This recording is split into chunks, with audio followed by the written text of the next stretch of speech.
दही एक ऐसा स्रोत है गौ रस में जो दो भावों को जन्म देता है, एक नवनीत को और एक छाछ को, मठा को। और ये दोनों सबको प्रिय होती हैं। दूध हो सकता है सबको प्रिय ना हो, दही हो सकती है सबको प्रिय ना हो, पर दही से उत्पन्न होने वाले छाछ और मक्खन सबको प्रिय होता है। मक्खन से घी उत्पन्न हो जाता है। इसके बिना हमारे भारतीय प्रसाद का तो निर्माण ही नहीं होता। तो एक प्रकार से दही क्या है? एक मूल और बहुमूल्य स्रोत है गौ रस का। तो जब ब्रजवासियों को पता चली कि भैया नंद बाबा के लाला भयो, तो अपनी अपनी गैयान के दूध से जमे भय दही को ले ले करके सब लोग आए। और उसमें हल्दी क्यों डाली? तो सब लोगों को पता तो पहले से था नहीं कि लाला होएगा। अब सब लोग सामान्य से वस्त्र पहने घूम रहे थे, कोई श्वेत वस्त्र में था, कोई अन्य अन्य वस्त्रों में था। तो ब्रजवासियों ने कही भैया लाला भयो नंद जी के यहाँ सबरे एक वस्त्र में है, जाओ एक से लगन लगो, पहचान में नहीं आवे कौन कौन है। कोई बड़ो नहीं, कोई छोटो नहीं, कोई मोटो नहीं, कोई पतलो नहीं, कोई धनवान नहीं, कोई निर्धन नहीं, सब एक रस है, जाओ। तो पूरे पीताम्बरी है गए, सब पीरे पीरे है गए। तो दही मिला करके डारे, अब पतो नहीं चल रही है कौन है, सब एक से। ये भाव है ब्रजवासियों को कि भैया लाला भयो है, सब समान हो जाओ, कोई श्रेष्ठ या अश्रेष्ठ भाव में मत रहो। इसलिए दही में हल्दी मिलाया जाता है और फिर उसको महाराज उछालते हैं, सब लोग एक दूसरे के मुख पर लगाते हैं। कल मैं देख रहा था कई भाई लोग हमारे, वो तो उनको लगा कि ये केसर का दूध होगा, तो मुंह खोल के कह रहे महाराज डालो। मैंने कि बेटा मुंह में जाके जो होगा मैं भी बड़ा चतुर हैं तो ब्रजवासी हम, मैंने पूरा ही उड़ेलो वाके और फिर करे कैसी केसर है दधी काना में हल्दी है।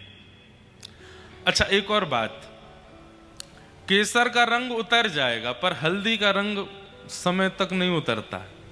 मतलब ठाकुर जी के प्राकट्य की, ठाकुर जी के प्रादुर्भाव के उत्सव को रंग उतरे नहीं, इसलिए दही और उसमें हल्दी, बड़े बड़े भाव हैं। कल खूब आनंद आए सागर में। हमने वैसे ये दधी काना उत्सव जन्माष्टमी पर पहली बार किया था जयपुर की भक्तमाल कथा में पिछली साल। उसके बाद वहां जब उत्सव दर्शन किया सबने, हमारे ब्रज में तो होता ही है, राधाष्टमी पर पूरे ब्रज में होता है, जन्माष्टमी पर होता है, पर कथा में किया तो उसके बाद कई वैष्णवों का मन हुआ महाराज जी वहां भी करो, कथा में भी करो, तो फिर अन्य अन्य कथाओं में भी उसका उत्सव हुआ। पर इस बार हमारे शैलेंद्र जी का भी भाव रहा कि यहाँ पर भी हो दधी काना। तो नवंबर के महीना में आप सब लोगों के बीच में फिर कल दधी काना हुआ। हमें डर बहुत लगता है उत्सव करने में, क्योंकि संख्या इतनी ज्यादा होती है आप लोगों की। अपना तो चलो हम एक ही हैं, पर आप इतने हो, एक दूसरे पे गिर गए, किसी के लग गई, कल भी लगी तो होगी दो चारों के। देखो एक आवाज नहीं आ रही, आवाज नहीं आ रही पीछे भैया, इतने लोगन को आवाज ही नहीं आ रही है। अभी आनी बंद हुई है कि पहले से ही नहीं आ रही? अरे हम पूछ रहे हैं, तुम बाय बाय क्यों कर रहे हो? आवाज आ रही है कि नहीं? क्या कह रहे हैं, आ रही है कि नहीं आ रही? आ रही है, आ रही है नहीं आ रही, ऐसे ऐसे कर रहे हैं भैया सब। आ रही है? अच्छा, तो तुम टाटा कर रहे हो यार, बैठ जाओ अद्भुत हैं भाई सागर के लोग। कल तो बस माताएं बहनें बिल्कुल विचार नहीं करती कि महाराज जी बेचारे धोती में हैं, हम खींचेंगे तो कुछ हो जाएगा, पर पांव पकड़ने की ऐसी होड़ रहती है कि खींच, कई माताएं तो खींच ही देती हैं। तो मुझे शरीर का भी डर लगता है, ये भी लगता है कहीं गिरगिरा नहीं जाए, आपको कुछ नहीं हो जाए, और सबसे ज्यादा डर तो धोती का ही रहता है। अगली बार से दधी काना कहीं होगा तो 2-4 बेल्ट और पहनेंगे भीतर, क्योंकि उनको बिल्कुल इस बात से कोई पता नहीं कि क्या हो जाएगा, उनको तो पैर छूने। लेकिन अद्भुत आनंद है। उत्सव कहते किसको हैं? जहां पर व्यक्ति अपने देह की स्थिति को भूल जाए, उसी को उत्सव कहते हैं। जहां पर यह पता है कि मेरे वस्त्र ठीक है कि नहीं, जहां पर यह पता है कि मेरा रूप ठीक लग रहा है कि नहीं, मेरे केश ठीक हैं कि नहीं, मैंने भोजन किया कि नहीं, मैंने जल पिया कि नहीं, मैं बैठ तो व्यवस्थित जगह पर गया हूं ना, ये सारी व्यवस्थाएं अगर चिंतन में है तो वो उत्सव नहीं हो सकता। उत्सव तो वो जहां सब छूट जाए, सब भूल जाए, ना तन की स्थिति, ना वस्त्रों की स्थिति, ना पहनने का कोई विचार, सबसे परे जब हो जाए तब उत्सव होता है। नंदस्त्वात्मजोत्पन्ने जाता ह्लादो महामनाः आहूय विप्रान् वेदज्ञान स्नातः सुचिरलंकृतः वाचयित्वा स्वस्तेनं जातकर्मात्मजस्य वै कारयामास विधिवत् पितृदेवार्चनं तथा। नंद जी के घर लाला भयो है, और जैसे ही ये खबर पड़ी महाराज पूरे ब्रजमंडल में आनंद है गयो। सब आनंद में आए गए, सब नाचन लगे, सब उत्सव मनाने लगे। जुग जुग जीवेरी। आज की कथा में तो केवल लीला चलेगी। आज की कथा में ना ज्ञान है ना वैराग्य है, सब कोने बैठे हैं। आज तो केवल प्रेम है। सब ब्रजवासी गा रहे हैं, जुग जुग जीवेरी यशोदा मैया तेरो ललना। जुग जुग जीवेरी यशोदा मैया तेरो ललना। हो जुग जुग जीवेरी यशोदा मैया तेरो ललना। जुग जुग जीवेरी यशोदा मैया तेरो ललना। अरे हाँ तेरो ललना नंद रानी तेरो ललना।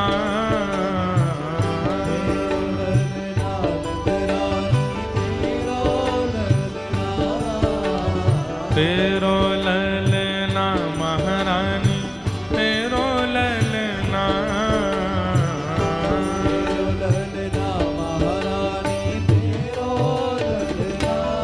जुग जुग जीवेरी यशोदा मैया तेरो ललना।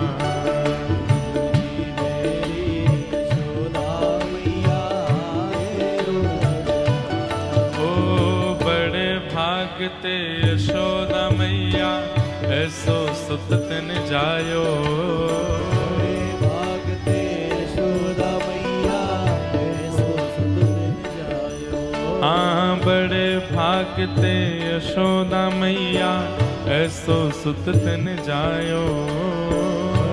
भागते यशोदा मैया ऐसो सुत कैसो सुत। पूर्ण ब्रह्म जगत को स्वामी सो तिन गोद खिलायो। ब्रह्म जगत को स्वामी सो तिन गोद खिलायो। हाँ पूर्ण ब्रह्म जगत को स्वामी सो तिन गोद खिलायो।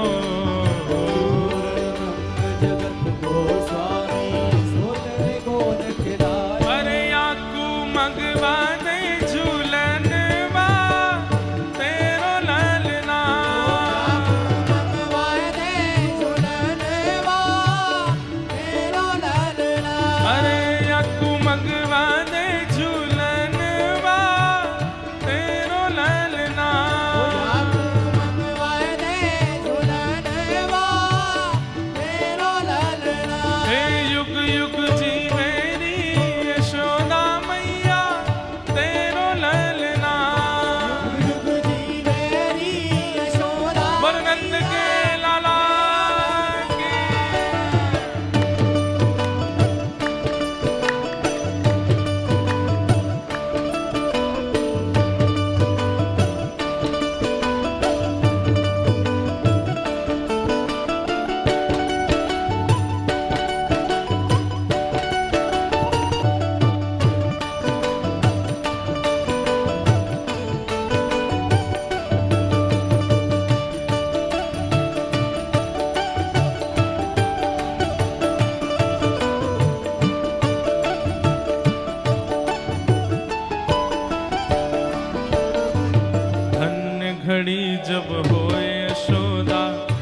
मैया कह के बोले,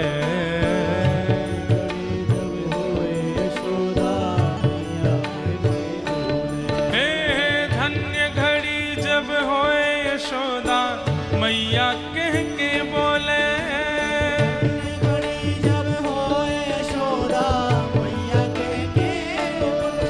और नूपुर बांध दो चरणन में घुटमन घुटमन डोले, नूपुर बांध हाँ नूपुर बांध दो चरणन में घुटमन घुटमन डोले, नूपुर बांध दो चरणन में घुटमन घुटमन। अरे पकड़े बाबा की उंगरिया तेरो लालना, पकड़े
अभी हम आए तो कोई बोल रहा था महाराज जी 20-25 किलो दही और बची है, आप कहें तो उड़वा दें।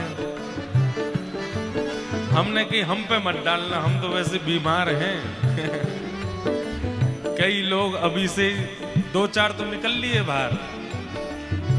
अरे कोई दही नहीं पड़ रहा है, चिंता मत करो, यहाँ तो प्रेम रस ही आप लोगों पर गिर रहा है। ये कथा रूपी दही ही आप सबको सुना रही है। हे नंद घरा नंद भयो, हे नंद घरा नंद भयो, हे हाथी दीने घोड़ा दीने, हाँ बालकन को लाडू पेड़ा, हे नंद घरा नंद भयो, नंद जू के लाला भयो, हे यशोदा के लाला भयो, हे नंद घरा नंद भयो,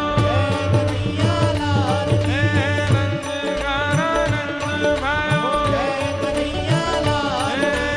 नंद घरा नंद भयो, हे नंद घरा नंद भयो।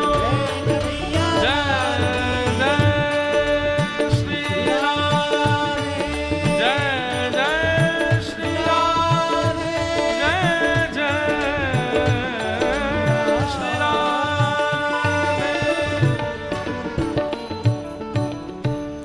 अवाद्यन्त विचित्राणि वादित्राणि महोत्सवे, कृष्णे विश्वेश्वरे नन्ते नन्दस्य ब्रजमागते।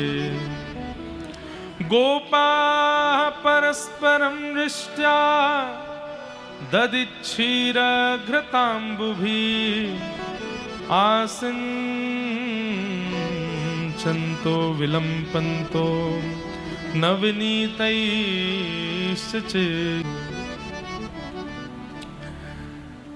अवाद्यंत विचित्राणी वादित्राणी महोत्सवे, विचित्र विचित्र वाद्यों को बजा करके ब्रजवासी सब उत्सव मना रहे हैं। एक पंक्ति गाते हैं, हाथी दीने घोड़ा दीने और दीनी पालकी। नंद बाबा अपने लाला के हैवे की बधाई में जी भर करके लुटा रहे हैं। अब इससे एक बात प्रमाणित होती है, बहुत ध्यान से सुनिएगा सब लोग। नंद बाबा कौन है? हम जीवात्मा नंद बाबा हैं। और जब कभी भी हमारे हृदय रूपी नंद भवन में श्री कृष्ण प्रकट होंगे तो हमारी वही स्थिति होगी जो नंद बाबा की है। क्या स्थिति है? लुटाने की। संग्रह का भाव चला जाएगा ठाकुर जी जीवन में आएंगे तो। आपके जीवन में ठाकुर जी आ रहे हैं या आ चुके हैं, इसका संकेत क्या है? संग्रह वृत्ति खत्म हो जाएगी तो फिर क्या होगी? प्रदान वृत्ति प्रारंभ हो जाएगी, देने की वृत्ति।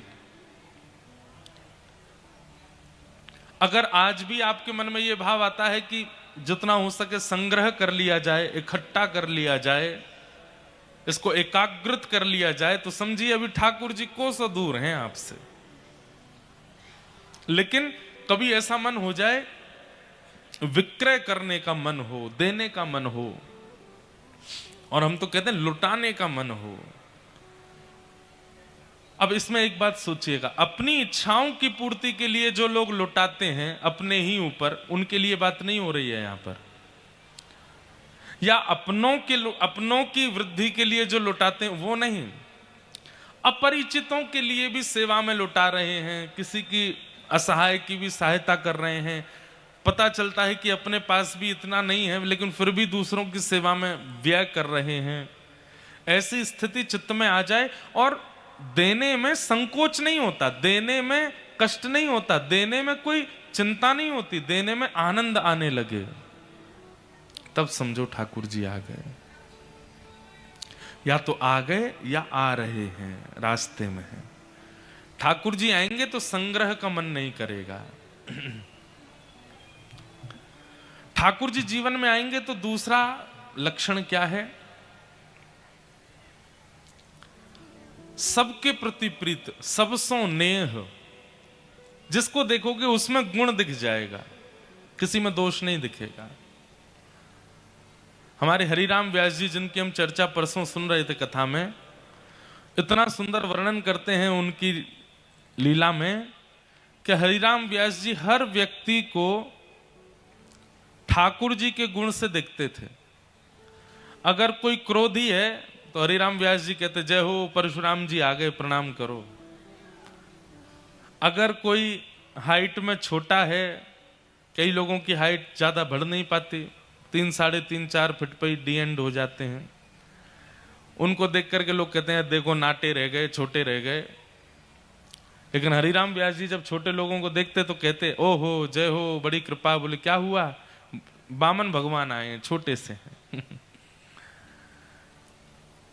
कोई बहुत श्याम वर्ण का है तो कृष्ण है, कोई बहुत गंभीर है तो राम है। हरिराम व्यास जी किसी को भी दोष दृष्टि से नहीं देखते थे, सब में ठाकुर जी का अनुभव। ठाकुर जी जब जीवन में आएंगे तो ऐसे ही हो जाओगे, सबकी खूबियां दिखने लगेंगी, सबकी अच्छाइयां दिखने लगेंगी। ठाकुर जी जीवन में आएंगे तो मौन रहना शुरू कर दोगे। एक बात बताएं आपको, सारी लड़ाइयों की जड़ क्या है? बोलना। सारी लड़ाइयों की जड़ है लूली बाई। हमने जीव का नाम रखा है लूली बाई। कौन सी बाई? हाँ, इनके अंदर एक भी हड्डी नहीं है, लूली बाई है, पर पूरी हड्डियां तोड़वाने की सामर्थ्य रखती हैं। आपकी सारी हड्डियां ये तोड़वा सकती हैं, आपके पूरे जीवन को नरक बना सकती है ये लूली बाई। चाहे आप कितनी भी कैल्शियम की गोलियां खा लो, सब जगह की हड्डियां मजबूत हो जाती हैं, पर ये लूली ही रहती हैं। परंतु इनके कारण आपका जीवन बिगड़ जाता है, बन जाता है, श्रेष्ठ हो जाता है, सब कुछ होता है। नरकगामी भी यही करवा देंगी और भगवत प्राप्ति भी यही करवाएंगी। इसलिए ये बहुत खतरनाक है।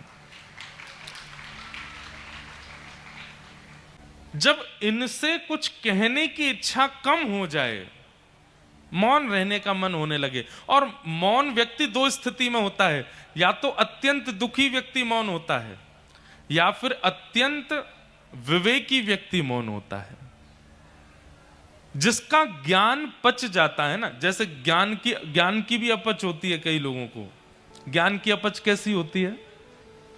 ज्ञान लेने के बाद सबको सुनाने का मन हो जाए, ओ सुनो तुम बैठो, हम तुमको एक बात बताते हैं, तुम इधर आओ, तुमको एक बात, तुम क्या जानो हमसे पूछो। ये ज्ञान की अपच है। और ज्ञान का पाचन जिनका हो जाता है वो कैसे हो जाते हैं? नहीं नहीं, आप जो कह रहे हैं वही ठीक है, वही बढ़िया है। और फिर जब पूरी सभा हो जाती है तब दो चार गुणी लोगों को बुला, भैया देखो इन्होंने जो कहा सब ठीक है, आप इनकी बात तो माननी है, परंतु मूल बात ये है। ये ज्ञानी, ये विवेकी व्यक्ति का लक्षण है। ज्ञान जब पच जाता है तब व्यक्ति विवेकी बनता है। और हमारे गोस्वामी तुलसीदास जी कहते हैं, बिनु सत्संग विवेक न होई, राम कृपा बिन सुलभ न सोई।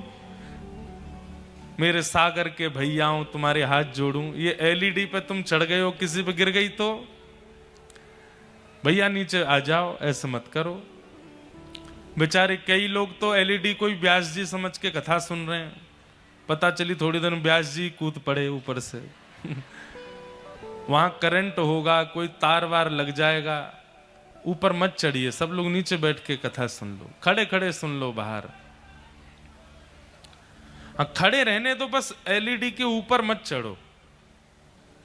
हाँ, धन्यवाद आपका, जय हो।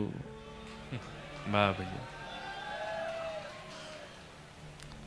अगली बार 3 पंडाल बनवा देंगे, एक यहां, एक इधर, एक इधर, फिर बैठना आप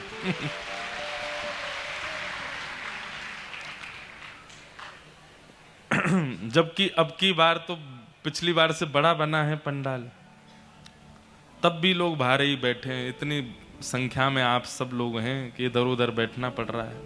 अच्छा, एक बात बोले हम आपको, हम किसी और शहर का नाम नहीं लेंगे, पर हमने एक शहर में आप लोगों की बड़ी प्रशंसा की थी। हमने कहा, मैंने कि देखो अपने क्या कहते हैं सागर में 50,000 लोग आएंगे, लेकिन आप देख लेना सुई गिरोगे तो उसकी आवाज भी आ जाएगी, इतनी शांति से सुनते हैं। वो बात अलग है, एलईडी वगैरह पे चढ़ जाते हैं ऊपर, पर वहां भी शांति से ही सुन रहे हैं। देखो खड़े हैं लेकिन शांति से सुन रहे हैं, कोई हल्ला नहीं। ये अच्छा लगता है। सागर के लोग बड़े अच्छे हैं, बहुत बढ़िया है। तो नहीं तो कई जगह तो इतनी भीड़ में हल्ला ही होता रहता है। बाहर मेला लगता है तो मेला से पीपनी और ले आते हैं, उसको बजाते रहते हैं कथा में। कथा कहने के लिए व्यास जी को जो माहौल चाहिए वो सागर में अच्छा प्रकट हो जाता है, इसलिए हम कथा कह पाते हैं। नहीं तो टाइम पास होता है, 3 घंटा कब पूरे हो हम भी प्रणाम करके चलें। यहाँ के लोग सुनते हैं, अच्छा लगता है। बस कोई घटना ना घटे इसका ध्यान रखना। हाँ, तो क्या बता रहा था मैं? ज्ञान की अपच। कई लोगों को ज्ञान पचता नहीं, और जब ज्ञान पचता नहीं है तो वो क्या करते हैं, सब जगह अपना ज्ञान बताते रहते हैं, देते रहते हैं। पर ज्ञान जिसका पच जाता है, ज्ञान की पाचन से ही विवेक बुद्धि प्रकट होती है, और विवेकी व्यक्ति शांत रहता है, कम बोलता है, अल्प वचनों से अपनी बातों को पूरी करता है। जिसको एक बात समझाने के लिए 4 पैराग्राफ चाहिए, वो भी व्यक्ति विवेकी नहीं। अपनी बात समझाने के लिए शब्द चाहिए, बस कुछ शब्दों में अपनी बात की पूर्णता कर दे, उसको विवेकी कहते हैं। और ऐसा व्यक्ति मौन रहता है, शांत। आपको पता है व्रत 2 ही होते हैं, एक तो अन्न का व्रत और एक मौन व्रत। इन दोनों का व्रत क्यों किया जाता है पता है आपको? क्योंकि इन दोनों से ही हमारी आयु घटती है। अन्न जितना खाएंगे उतनी आयु घटेगी, और जितना बोलेंगे उतनी आयु घटेगी। जब हमने ये बात सुनी तो हमने सोचा भाई हमारी आयु तो फिर बहुत जल्दी घट जाएगी। 4 घंटा तो हमको बोलते ही रहना है नॉन स्टॉप, गाना भी है, बोलना भी है, उसके अलावा भी आगे पीछे बोलना। तो हमारे गुरुदेव ने एक बहुत अच्छी बात कही, जो विषय वार्ता करते हैं, विषय वार्ता मतलब संसारी चर्चा, जो विषय वार्ता करते हैं, संसारी चर्चा करते हैं, उनका बोलना बोलना माना जाता है। और जो भगवत चर्चा करते हैं, भगवत चर्चा भी उनकी मौन ही मानी जाती है। अभी भी हम मौन ही हैं। अगर देखा जाए तो हम हर दिन 5 घंटे मौन हैं। क्यों? 3 घंटे केवल भगवत चर्चा कर रहे हैं, ये मौन है। इसमें आपका मौन टूटता नहीं है, इसमें वाणी की जो खपत होती है वो होती नहीं है। ये मूलतः श्रेष्ठ ही है। तो इसलिए कम बोलिए। मौने च कलहो नास्ति, एक नियम हमारे कहने से अगर सागर वाले बना सकें तो हम आपको सत्य बता रहे हैं, आप वो प्राप्त करेंगे कि आप हमको याद रखोगे। दिन भर में 1.5 से 2 घंटा सूर्य उदय और सूर्य अस्त के बीच में मौन होना शुरू हो जाइए। रात्रि में नहीं, सूर्य जब आकाश में हो उस बीच में 1.5-2 घंटे का मौन निश्चित कर लीजिए। इतने बजे से इतने बजे तक हम मौन रहेंगे। और मौन का मतलब ये नहीं है कि मुख से तो बोल नहीं रहे लेकिन मैसेज चल रहे हैं धुआंधार, व्हाट्सएप चल रहा है, फेसबुक चल रही है। नहीं, मौन का मतलब है कि किसी भी प्रकार के विचारों का आदान प्रदान होना ही नहीं है। वो मौन आप अनुभव करेंगे, एक विशिष्ट शांति, एक विशिष्ट धैर्य चित्त में आएगा, एक विशिष्ट ठहराव आपके जीवन में आने लगेगा मौन से। तो ठाकुर जी जीवन में आएंगे तो क्या होगा? सबसे पहला, संग्रह का मन नहीं होगा, लुटाने का मन होगा। ठाकुर जी जीवन में आएंगे तो क्या होगा? दोष दिखने बंद होंगे, गुण दिखने प्रारंभ होंगे। ठाकुर जी जीवन में आएंगे तो क्या होगा? कौन कोई चिल्ला रहे हैं वहां पे, उनको कह दो धीरे बोलें थोड़े। ठाकुर जी जीवन में आएंगे तो क्या होगा? मौन रहना प्रारंभ कर दोगे। और एक अंतिम बात बता दूं, ठाकुर जी जीवन में आएंगे तो क्या होगा? नेत्र अत्याधिक सजल ही रहेंगे, नेत्र सूखे नहीं रहेंगे। उनसे जल की वृष्टि, छोटे मतलब किसी व्यक्ति की सामान्य प्रेम बात भी अगर आपने सुन ली, छोटे छोटे बालक ने आकर के ये भी कह दिया मैं तो रात में मां को याद कर रहा था, आप उतना सुन के रो जाओगे। भावुकता चित्त में बहुत ज्यादा आ जाएगी। किसी की सहज वार्ता, किसी के सहज व्यवहार, सहज भाव को सुनकर के आपको रुदन हो जाएगा। समझ जाओ ठाकुर जी जीवन में आ गए। आप कहेंगे महाराज जी ये सब कहां लिखा है? स्वयं ठाकुर जी बता रहे हैं। वाग्गदगदा द्रवते यस्य चित्तम रुदत्य भीक्ष्णं हसति क्वचिच्च विलज्ज उद्गायत नृत्यते च मद्भक्ति युक्तो भुवनं पुनातु। वाग्गदगदा, जिसकी वाणी मेरे गुणानुवाद गाते गाते गदगद हो जाती हो। द्रवते यस्य चित्तम, जिसका हृदय बहुत द्रवित रहता हो, और इतना द्रवित होता हो कि किसी अन्य की सीधेपन, भोलेपन या सहज वार्ता पर उसके नेत्रों से अश्रुपात होने लग जाता हो। सामान्य सी बात पर हंसी आ जाती हो, मतलब कोई बहुत बड़ा जोक मारने की जरूरत नहीं है, सामान्य सी बात कह दो वो हंस जाते हैं, मुस्कुरा जाते हैं। रुदत्य भिक्षणम हसति क्वचिच्च विलज्ज उद्गायत नृत्यते च। मेरा कीर्तन सुनते ही विलज्ज होके, निर्लज्ज होके कीर्तन में नृत्य करने लग जाते हैं। मद भक्ति युक्तो, वो मेरे भक्ति से युक्त है। मद भक्ति युक्तो भुवनम पुनातु। इसलिए ठाकुर जी जीवन में आएंगे तो ये सारे लक्षण आने लगेंगे। उनमें सबसे पहला है संग्रह वृत्ति नष्ट होना। 2 प्रकार के लोभ होते हैं। लोभ, और आपको पता है पाप के बाप का नाम क्या है? लोभ। पाप के पिताजी का नाम है लोभ। एक बार एक बालक काशी से पढ़ करके आया, खूब विद्वान बन के आया, अपने पिताजी के पास आकर के बोला, पिताजी मैं सब कुछ पढ़ के आया हूं, आप जहां से चाहो पूछ लो। तो पिता ने यही पूछा, बताओ पाप के बाप का नाम क्या है? नहीं बता पाया। बोले ये तो नहीं पढ़ाया गुरुजी ने। बोले ढूंढ के आओ कौन है पाप के बाप।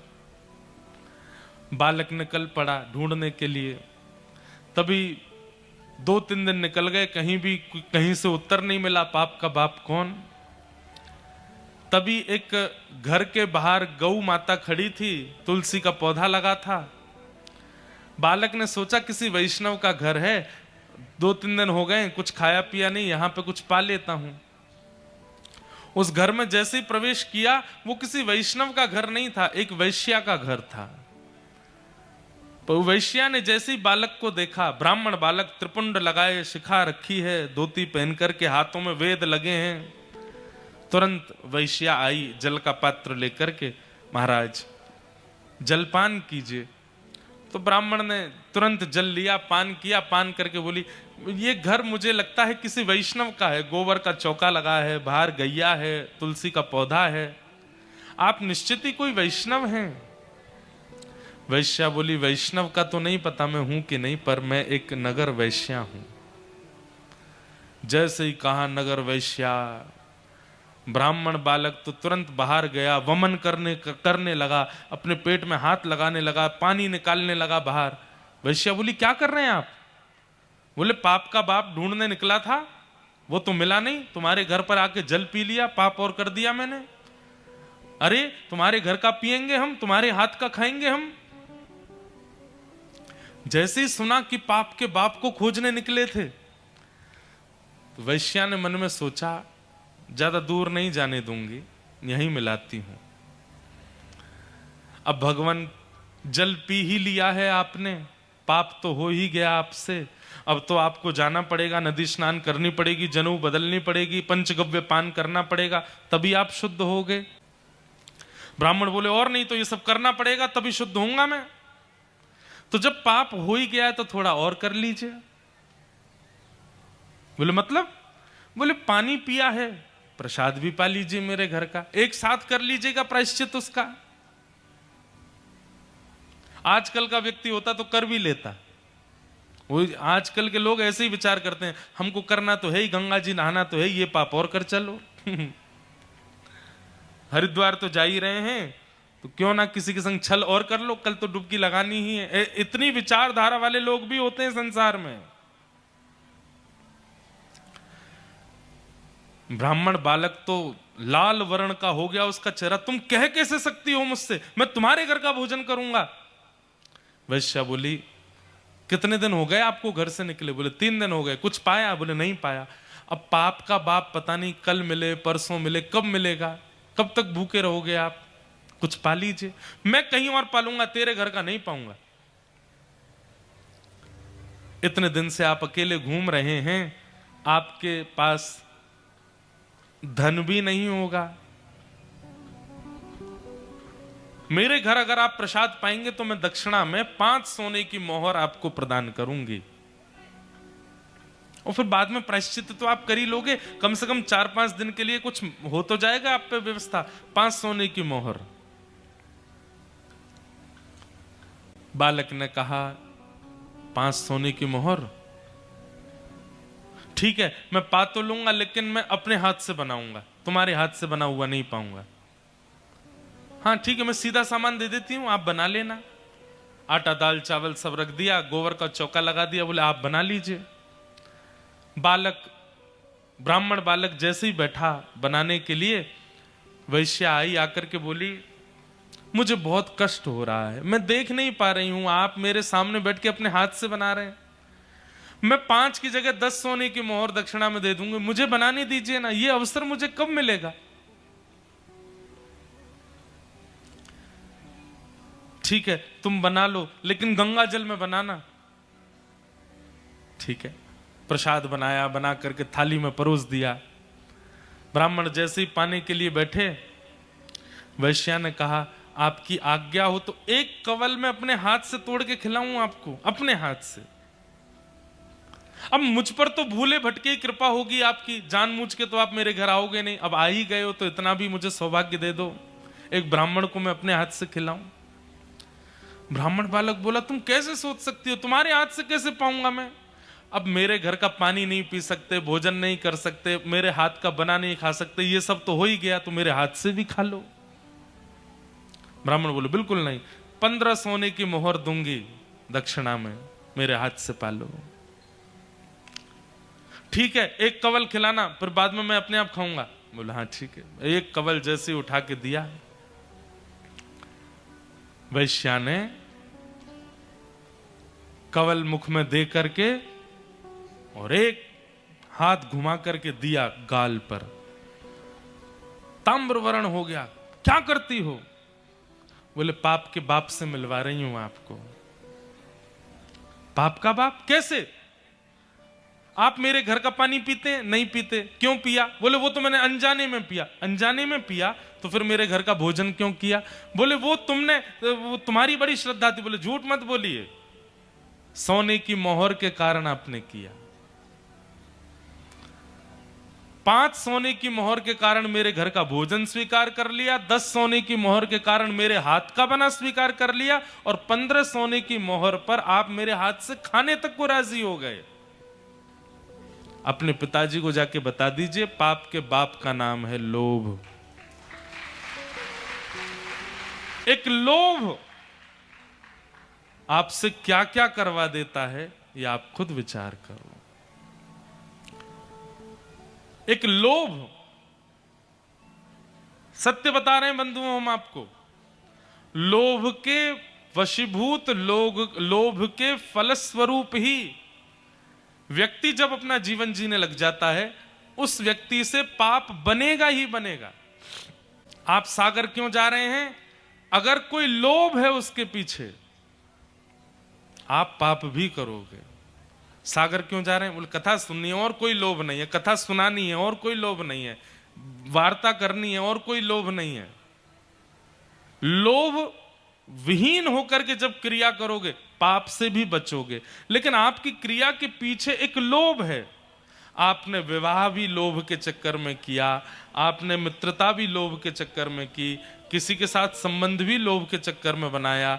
किसी भी रूप में लोभ विद्यमान है, और लोभ का मतलब कारण। आपका स्वार्थ लाग करहि सब प्रीति, सुर नर मुनि जन की यह रीति। एक स्वार्थ यदि आपका उसके पीछे, स्वार्थ ही लोभ है, तो आपसे पाप बनेगा। बिना कारण, अकारण। लोभ रहित होकर के जब क्रिया होती है, तब वह पाप विमुक्त करती है। अगर लोभ युक्त होकर के हो, अब लोग गिरिराज जी की परिक्रमा लगाने जाते हैं, 22 किलोमीटर की परिक्रमा लगाते हुए लोगों से पूछो, भैया काय को आए हो परिक्रमा लगाने? अब बेटा की नौकरी नहीं लग रही, या हमारे लगाने आए हैं। लोभ। दूध क्यों चढ़ा रहे हैं शंकर जी पे? वो नहीं हो रहा है इसलिए चढ़ा रहे हैं। लोभ। और फिर लोभ तो स्वयं करते हैं, ठाकुर जी को लोभ और दे देते हैं, अगर मेरा ये काम बन गया तो मैं आपके लिए ये करवा दूंगा। ठाकुर जी कहते हैं, वारे लोभी, स्वयं भी लोभ करके आया और मुझे और लोभ दे के जा रहा है कि मेरा ही काम करवा दो तो मैं आपका ये कर दूंगा, आपके लिए सोने का छत्र चढ़ा दूंगा, आपका मंदिर का द्वार बनवा दूंगा। लोभ पाप का बाप है, उससे बचिए। ब्राह्मण ने तुरंत वैश्या के चरण पकड़े, मां मुझे क्षमा कर दो, मैंने केवल आपकी बात सुनकर के आपके आचरण पर और आपके चरित्र पर मैंने विद्या। ब्राह्मण ने तुरंत वैश्या के चरण पकड़े, मां मुझे क्षमा कर दो, मैंने केवल आपकी बात सुनकर के आपके आचरण पर और आपके चरित्र पर मैंने कुदृष्टि रखी, पर आप तो मेरी गुरु हो। आपने जो विद्यालय में 5 साल में नहीं सीख पाया मैं, वो आपने 15 मिनट में मुझे बता दिया। पाप का बाप कौन? लोभ। लोभ नहीं करना है। ठाकुर जी जब जीवन में आएंगे तो लोभ जाएगा, लोभ निकलेगा। नंद बाबा का लोभ जा चुका है, अटारी पे खड़े है करके लुटा रहे हैं महाराज, भर भर के लुटा रहे हैं नंद बाबा। हाथी दीने, घोड़ा दीने, और दीने पालकी, बालकन को लाडू पेड़ा, बूढ़े को लापसी, कड़े दीने, छड़े दीने, दीनी मुक्ता माल की, सबको प्रदान कर रहे हैं। 6 दिन के ठाकुर जी भय, तभी पूतना नाम की राक्षसी आई और पूतना रूप बदल। गोपी चित चोर प्रभु, जय जय माखन चोर।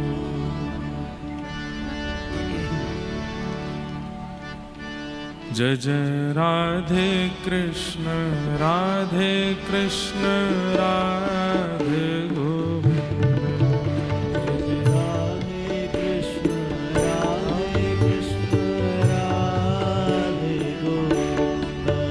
जय जय राधे कृष्ण, राधे कृष्ण, राधे गोविंद। जय राधे कृष्ण, राधे कृष्ण, राधे। जय जय राधे कृष्ण, राधे कृष्ण, राधे गोविंद। जय जय राधे कृष्ण, राधे कृष्ण, राधे गोविंद। जय जय राधे कृष्ण, राधे कृष्ण, राधे गोविंद। जय जय राधे कृष्ण, जय जय राधे कृष्ण, राधे कृष्ण, राधे गोविंद। जय जय राधे कृष्ण, राधे कृष्ण, राधे गोविंद। हे नंद जी को छैया, बलभद्र जी को भैया लाल। नंद जी को छैया, बलभद्र जी को भैया लाल। नंद जी को छैया, बलभद्र जी को भैया लाल। नंद जी को छैया, बलभद्र जी को भैया लाल। या को मुख देखे ते कटत यम फंद। या को मुख देखे ते कटत यम फंद। या को मुख देखे ते कटत यम फंद। या को मुख देखे ते कटत यम फंद। जय जय राधे कृष्ण, राधे कृष्ण, राधे गोविंद। जय जय राधे कृष्ण, राधे कृष्ण, राधे गोविंद। हे जय जय राधे कृष्ण, राधे कृष्ण, राधे गोविंद। राधे कृष्ण, राधे कृष्ण, राधे। बोल वृंदावन बिहारी लाल की।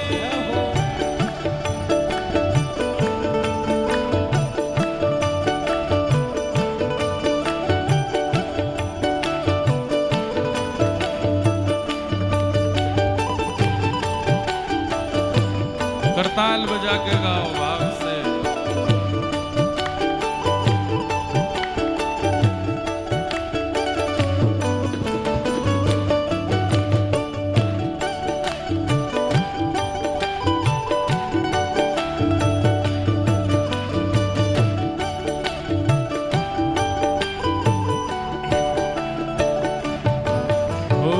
केशव जी कल्याण, गिरिधरण छबीले लाल। केशव जी कल्याण, गिरधरण छबीले लाल। केशव जी कल्याण, गिरिधरण छबीले लाल। केशव जी कल्याण, गिरधरण छबीले लाल। मदन मोहन श्री वृंदावन चंद्र। मदन मोहन श्री वृंदावन चंद्र। ओ मदन मोहन श्री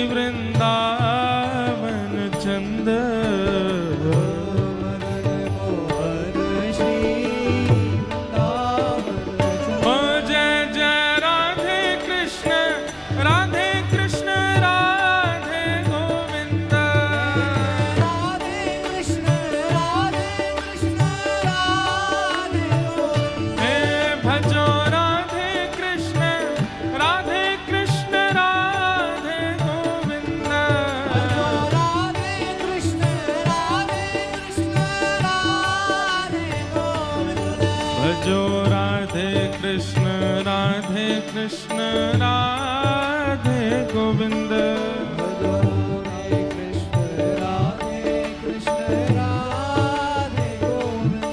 भजो राधे कृष्ण राधे कृष्ण राधे गोविंद राधे कृष्ण राधे कृष्ण राधे गोविंद हे भजो राधे कृष्ण राधे कृष्ण राधे गोविंद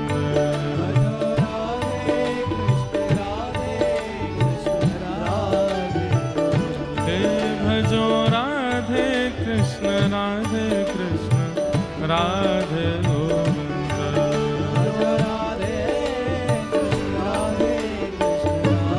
ओ भजो राधे कृष्ण राधे कृष्ण राधे गोविंद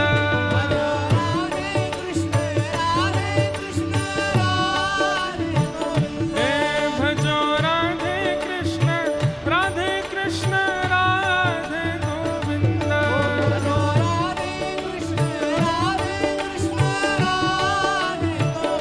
हे भजो राधे कृष्ण राधे कृष्ण राधे गोविंद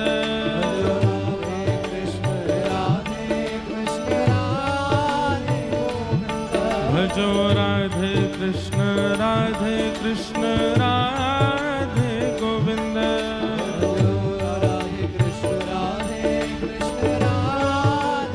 हे भजो राधे गोविंद हे भजो राधे गोविंद हे जपो राधे गोविंद भजो राधे गोविंद भजो राधे गोविंद भजो राधे गोविंद हे जपो राधे गोविंद हे भजो राधे गोविंद हे भजो राधे गोविंद हे भजो राधे गोविंद हे भजो राधे कृष्ण राधे कृष्ण राधे गोविंद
बिहारी लाल की, श्री राधा रमण लाल की, श्री राधा वल्लभ लाल की। श्रीमद्भागवत महापुराण की, सब संतन की, सब भक्तन की, सब विप्रन की, 84 कोस ब्रजमंडल धाम की, गिरिराज धरण की, श्याम सुंदर श्री यमुने महारानी की, अनंत बलवंत श्री हनुमान जी महाराज की, देवादिदेव महादेव शंकर भगवान की जय। जय जय श्री राम, जय जय श्री राम, जय जय श्री राम। नमः पार्वती पतये हर हर महादेव। परम मंगलमय परात्पर अखिलेश्वर, अकारण करुणा वरुणालय भक्तवांछा कल्पतरु, तड़िद्वित विनिंदित पीतांबरधारी श्री बालकृष्ण लाल की, प्यारे गिरधर लाल की शब्दमयी वाणीमयी वांगमयी प्रतिमूर्ति, हम आप सबके मध्य में विराजमान श्रीमद् भागवत महापुराण को बारंबार प्रणाम। संत जनों के परमाशीर्वाद से, श्री हनुमान जी महाराज की परम कृपा से हम आप सब लोग मध्य प्रदेश के इस सागर में श्रीमद् भागवती वार्ता का श्रवण लाभ प्राप्त कर रहे हैं, ये हमारा परम सौभाग्य है। मंच पर विराजमान संत प्रवर, समस्त विद्वत वरेण्य महानुभाव, गंधर्वजन और आप सभी श्रोता भाई बंधु मातृशक्ति, बालक मित्र सखा, सबको जय श्री कृष्ण, जय सिया राम, जय श्रीमन नारायण, जय जय श्री राधे। ठाकुर जी की बड़ी कृपा है। कल हमारे कथा के यजमान श्री शैलेंद्र जी और उनकी धर्मपत्नी श्री अनुश्री जी, दोनों के सद्भाव, सद्प्रयास और सत्संकल्प से कथा तो हो ही रही है सागर में, इतने वैष्णवों का यहाँ पर आनंद तो हो ही रहा है, पर साथ ही कल गोकुल का उत्सव, यहाँ गोकुल उत्सव मनाया गया, दधी काना किया गया। दधी काना हमारे ठाकुर जी के मंगल जन्मोत्सव में होता है और उसके पीछे कारण ये है